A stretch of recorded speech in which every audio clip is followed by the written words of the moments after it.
Might just be too heavy, too sad, too tragic.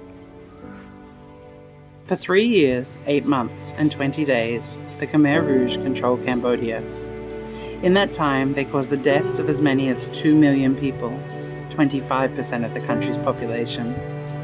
The 2 locations shown in this video are maintained as memorials to those lost during that period.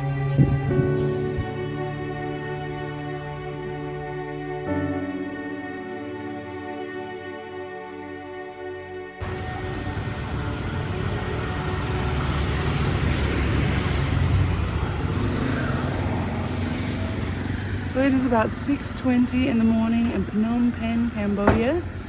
And this morning I'm going out by myself because I'm going to head to the killing fields and the Genocide Museum.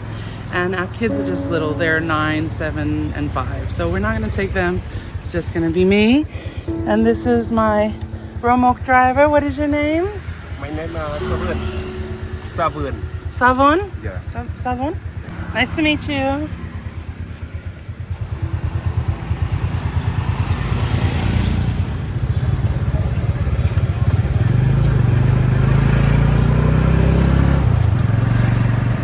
Today from the center of Phnom Penh out to the first stop. It's supposed to take about 45 minutes to an hour and it opens at 7:30, so that's why I left at 6:30 in the morning to be there first thing.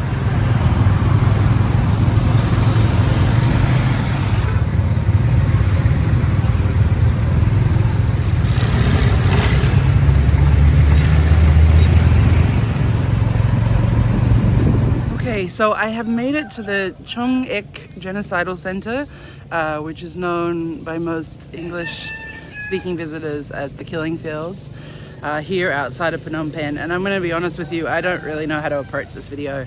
Obviously, this is a really heavy topic, and I just love Cambodia and Cambodian people so much that I want to honor this part of their history without making a spectacle of it.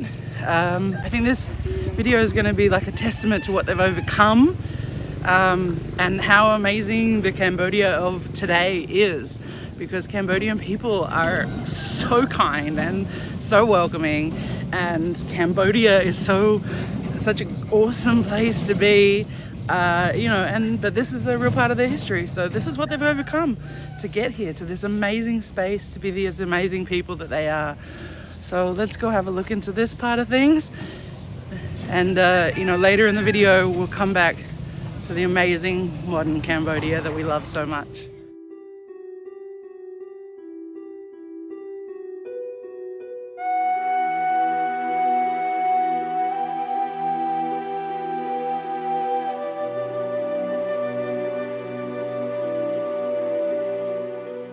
So I did arrive a little bit before the official opening time of 7:30, but the gentleman's already here to allow me to pay for my entrance fee and get the audio guide. So I do have an English-speaking audio guide. They have several languages. So for my entry as an adult and the audio guide is $6 or 24,000 Cambodian real. They do ask you to dress modestly, no shorts, no exposed backs.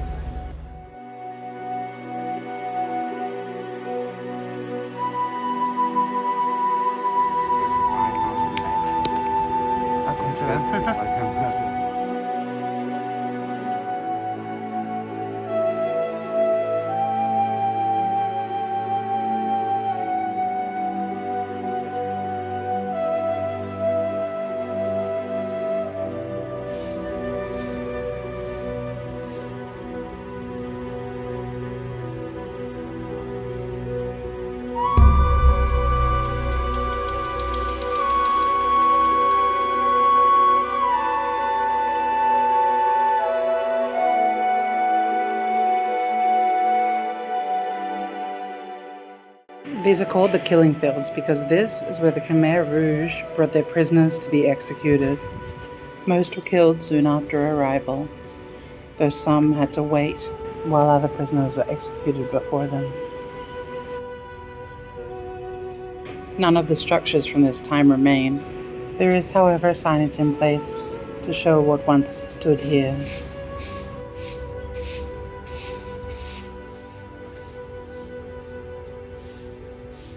While this is the country's most infamous killing field, there were in fact more than 300 spread all over the country. This site was chosen to memorialize all of those locations due to its proximity to the capital city.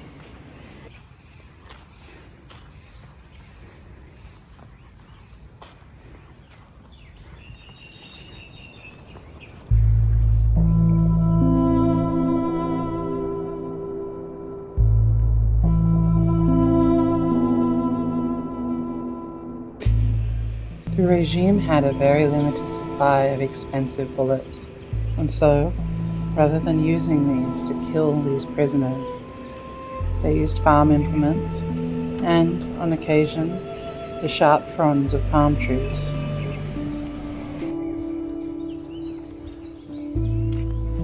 The slogans the organization relied on are truly horrifying. Translated in English to things like, "To keep you is no gain, and to lose you is no loss." And this one, "Better to kill an innocent by mistake than to spare an enemy by mistake." The remains of 20,000 innocents were found here in 169 mass graves.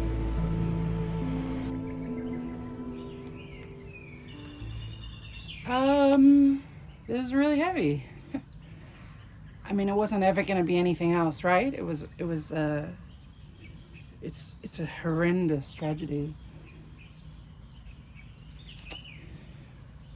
But it's pretty intense. And I think the juxtaposition of like this being so peaceful, you hear all these birds, you see squirrels running around, and you know, are surrounded by these beautiful trees, and you're just hearing about suffering and death. And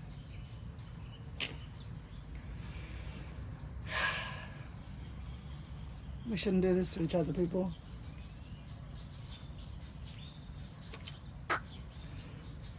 Human beings should be better than this.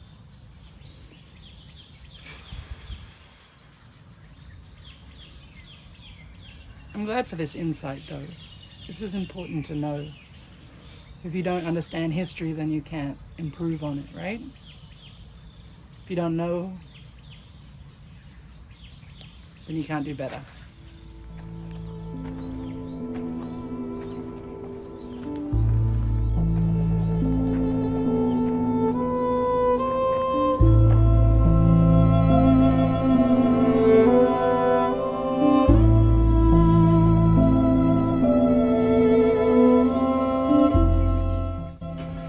Hundreds upon hundreds of thousands of Cambodian people died because of starvation and preventable diseases during this time, as the Khmer Rouge refused to allow in the corrupting influence of the West in any form, including medicine, and ordered rice production to be tripled, but set to this work people who had never farmed before.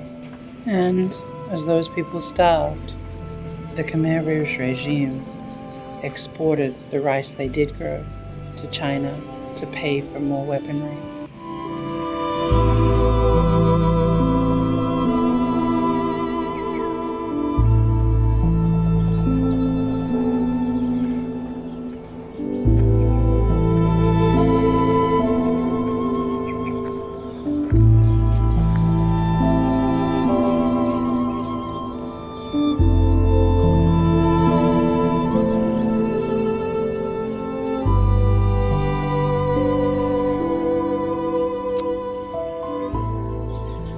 The audio guide is incredibly powerful.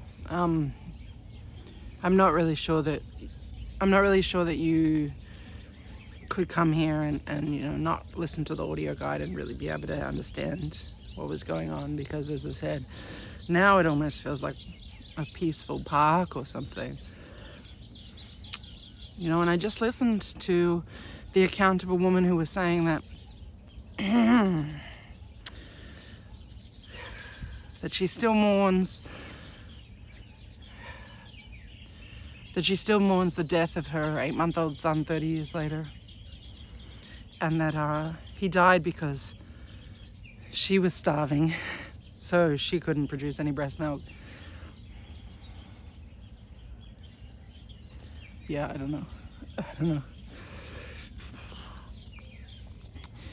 And she was only allowed to feed him in the evening because they put her to work throughout the day.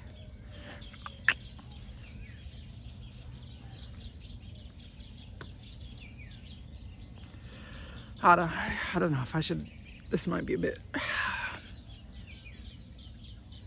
right.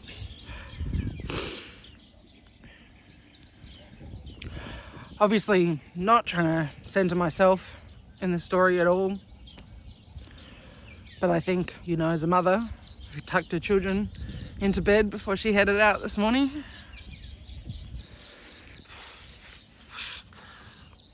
it's pretty cutting to hear those stories. I don't know.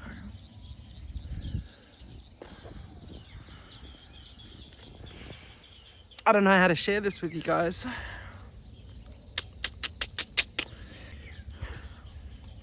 What a marvel that the Cambodian people overcame this. What incredible people to be as kind as they are, as strong as they are. Cambodia, you amaze me.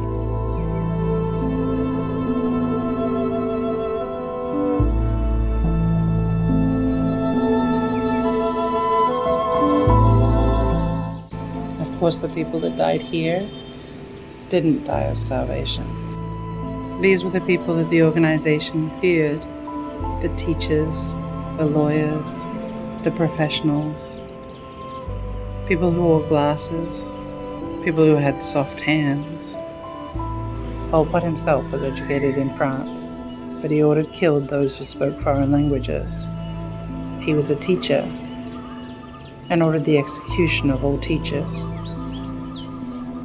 This grave is believed to be that of Khmer Rouge soldiers who defected to the Vietnamese army. The organization said that they had Vietnamese heads and Cambodian bodies, and so their heads were removed and their bodies were buried without them.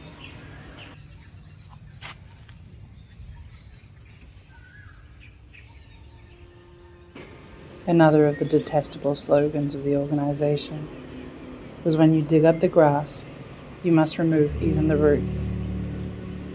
And it was this slogan that inspired them to kill whole families, down to the youngest children.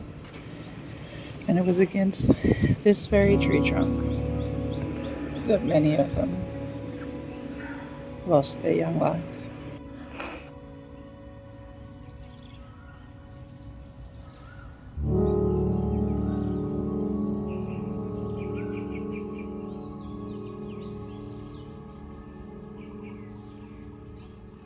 It might just be too heavy, too sad, too tragic.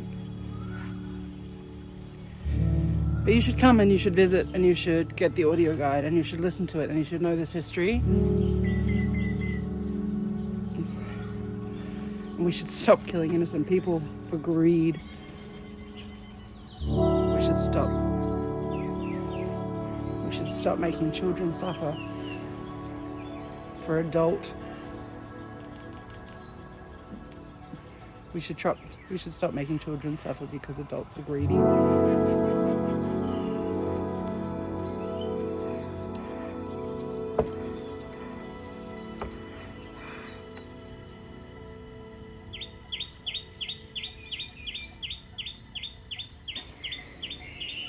The paranoid organization did not want people to know what was happening in this place. So they covered the bodies with chemicals to try and mask the smell, and they played loud music using this tree to amplify speakers. It's about 9 o'clock now and there's more and more tourists arriving. Not massive amounts, but they're here. And I saw the first other tourists at 8:30. So if you would like to come and have it, where you're the only visitor here, I arrived at 7:20. It was already open. Official opening time is 7:30, and that first hour you'll probably have to yourself. I am listening to the full audio guide, so that's taking me about an hour and a half. taking time to sit down and listen to all the stories that it contains. I didn't come with a tour group. You saw I got my own remorque and I came out here. It was $18 US for bringing me here, and then we're going to go to the other museum that's back into Phnom Penh. The drive out here took about 45 minutes at that early time in the morning. And yeah, so I mean, you really need to come here, but it is heavy, and I'm glad I didn't bring my kids, and I wouldn't bring my kids until they're quite a bit older. So Sadai yes, please. Oh, 1 flower, 2,000. Do you mind if I video? Yeah, okay. It's okay? Yeah.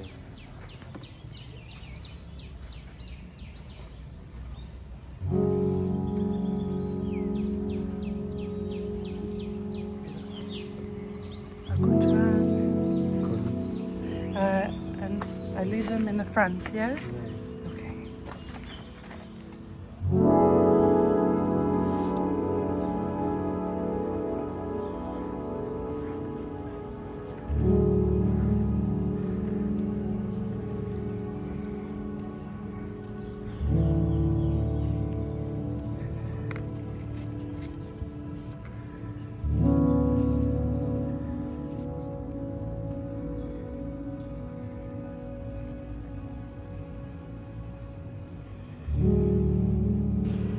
The stupa in the center of the site was raised in memorial to all of those lost all over Cambodia.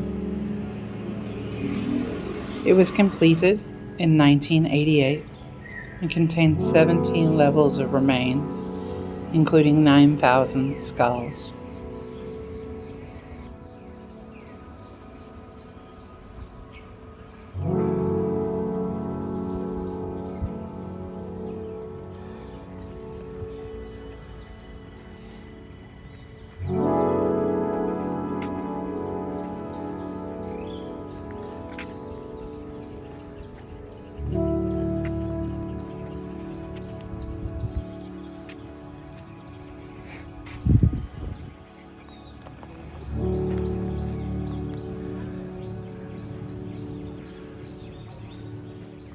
Here's the on-site museum.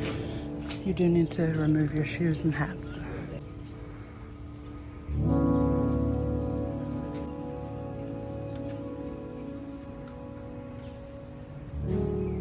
I've just come out of the small museum here where they have some more information on what went on here and some of the people who were lost here. And there's also a 15-minute video of that place. So I watched those as well. I'm gonna get back in the tuk-tuk now.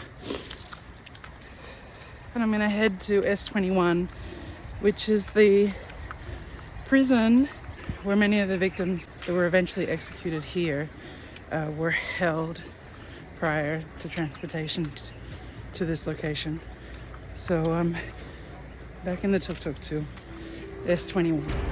And it's now 9:50.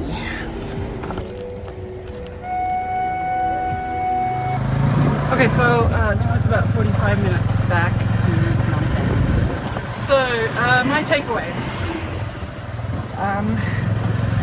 I did not come with a tour group. I think with a tour group maybe you would go faster because your guide would just tell you things as you went around. I did the audio guide and I did the museum and I did the movie and I took some time for reflection and I spent 2.5 hours here plus 45 minutes each way. Obviously everybody moves at their own pace, so those might be different. Definitely glad I didn't bring the kids. I think without the audio guide, you know, what you actually see perhaps is not too jarring for children, but I think if I had brought my children then I would have, you know, my focus would have been on making sure that they were okay and making sure that they were understanding what was going on a level that was appropriate to them. So I'm glad that I came by myself so that I could you know, learn as much as I could about what had happened and pay my respects and remembrances to what happened. Look at that. Passing a little school there. And I think that was a big juxtaposition, you know, even just thinking about it, how under Pol Pot's regime, you know, kids weren't even allowed to go to school. You weren't allowed to you weren't allowed to practice your religion. You weren't even allowed to stay with your family. And, you know, now you see Cambodian people, families first for everyone. And as we were coming here, it was the start of the school day, and it was just bikes and bikes and bikes filled with school kids heading off to school. So, you know, the Cambodia of today is not the Cambodia of 45 years ago.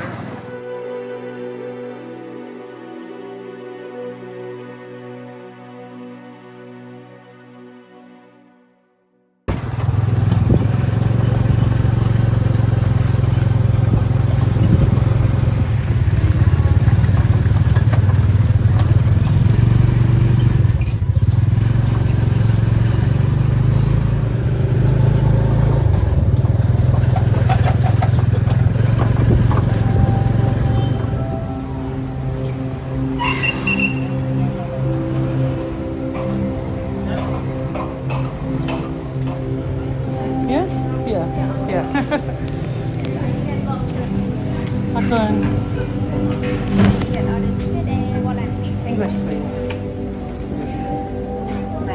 Thank you so much.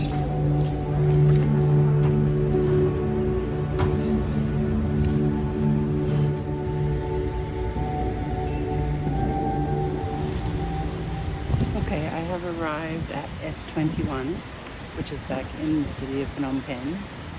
The ride did take about 45 minutes to get back out here.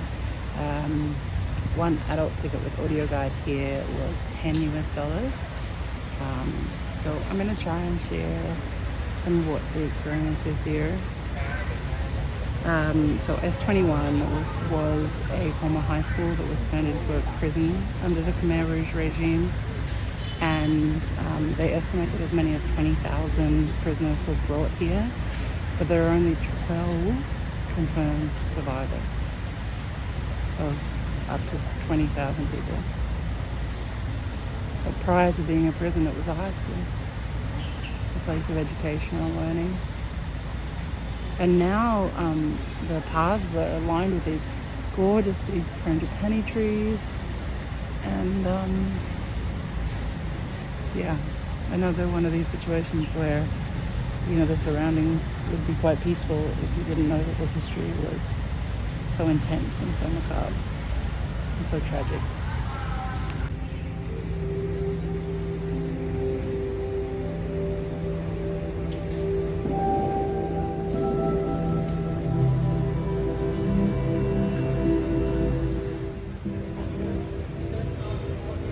This graveyard is for the 14 people that were found dead when the prison was discovered 2 days after the fall of the Khmer Rouge.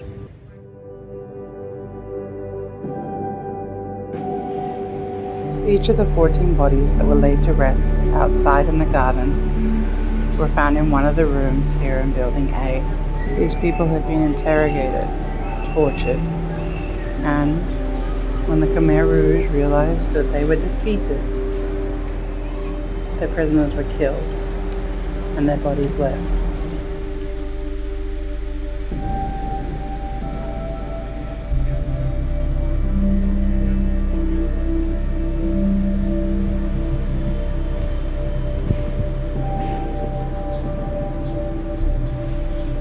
The windows in these former schoolrooms were glassed and barred, and the air vents were plastered over in an effort to contain any noises from within.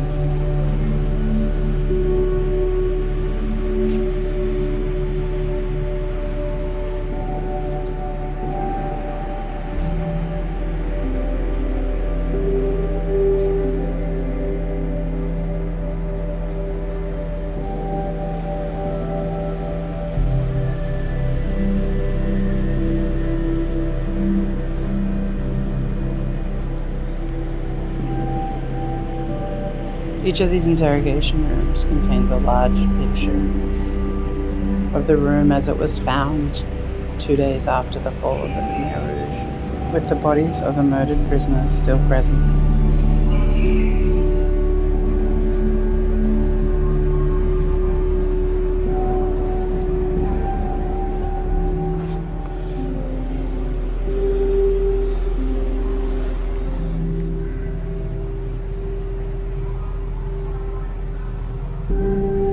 This is on the third floor of Building A.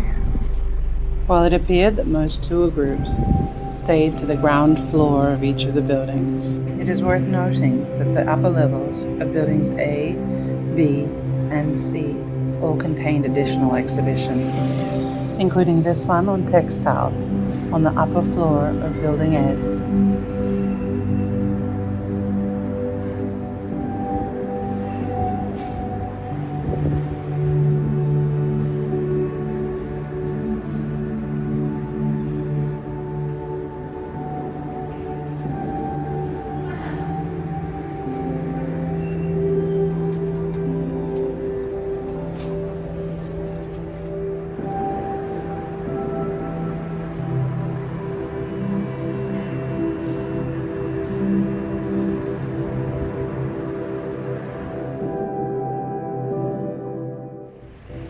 These are some of the survivors years later. The known survivors are 8 adults, 4 children.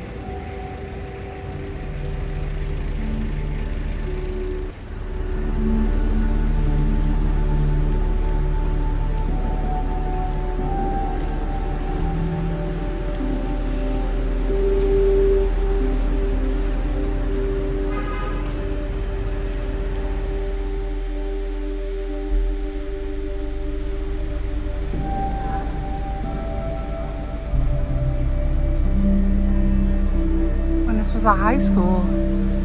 There was a climbing rope.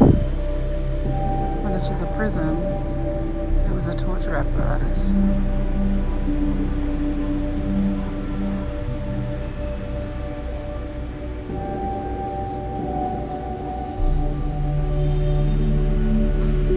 Building B contains an extensive photographic exhibition on the bottom floor.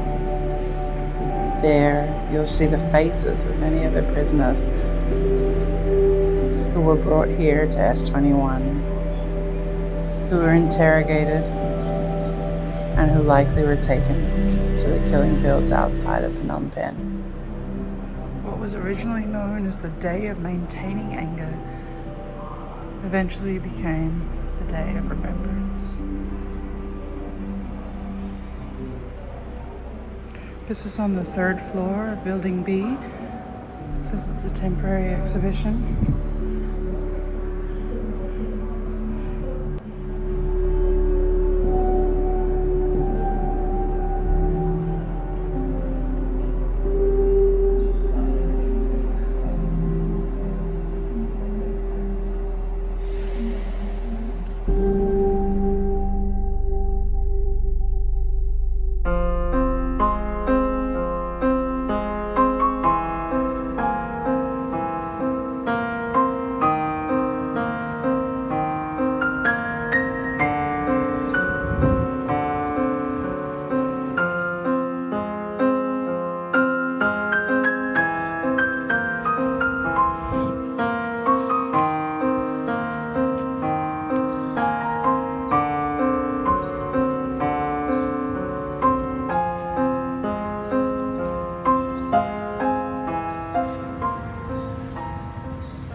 It's hard to find the words for this whole experience. I definitely recommend you come either with a guide or with the audio guide, which is fantastic. The audio guide is so emotive and so evocative and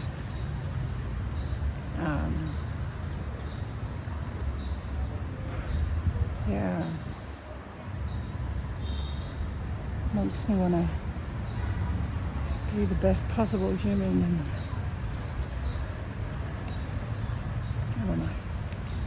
I never quite know what to do with these horrors, the horrors that are happening now, the horrors that have happened in the past.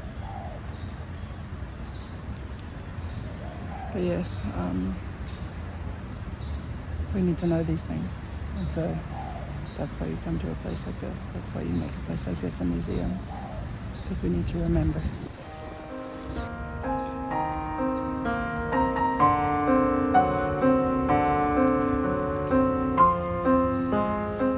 So this is what the exterior of the buildings B, C, and D looked like at the time that it was used as a prison. The barbed wire has been removed from B and D, but building C is still covered in it.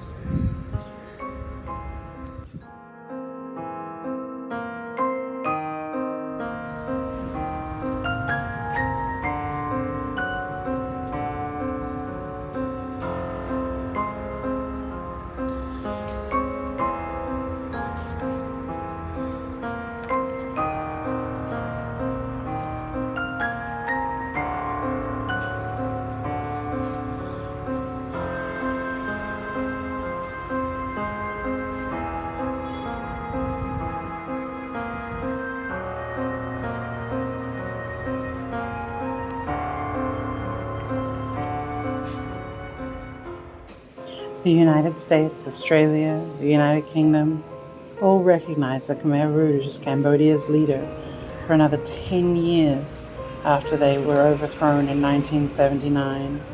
These countries refused to recognize the new leadership of Cambodia because Vietnam helped establish them.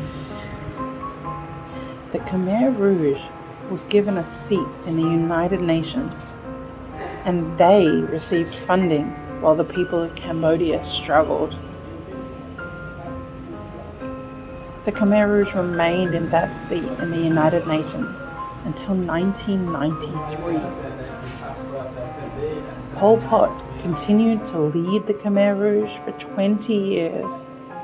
He remarried, he watched his grandchildren grow, and died in his 70s. In the audio guides, they said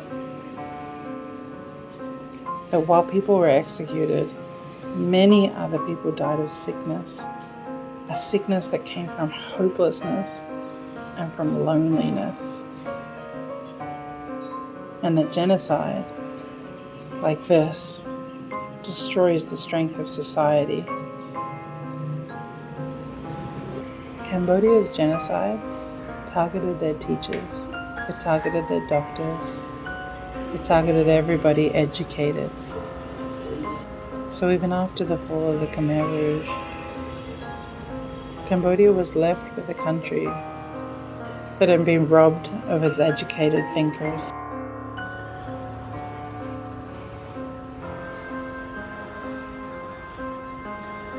On the third floor of Building C were the mass holding cells.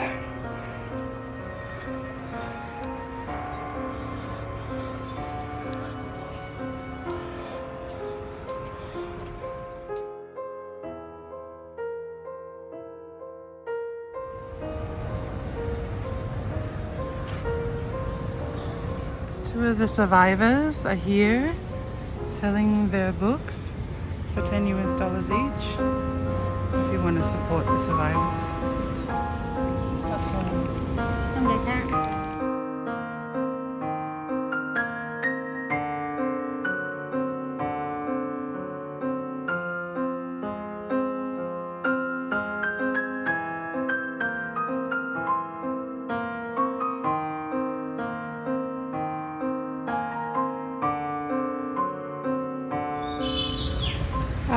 So I guess that's it.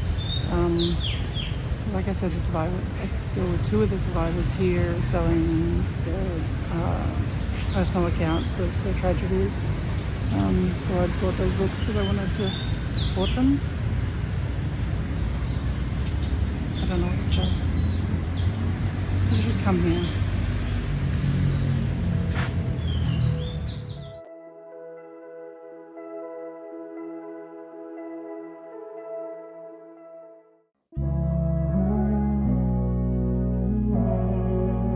The Cambodia of today is not the Cambodia of the 1970s.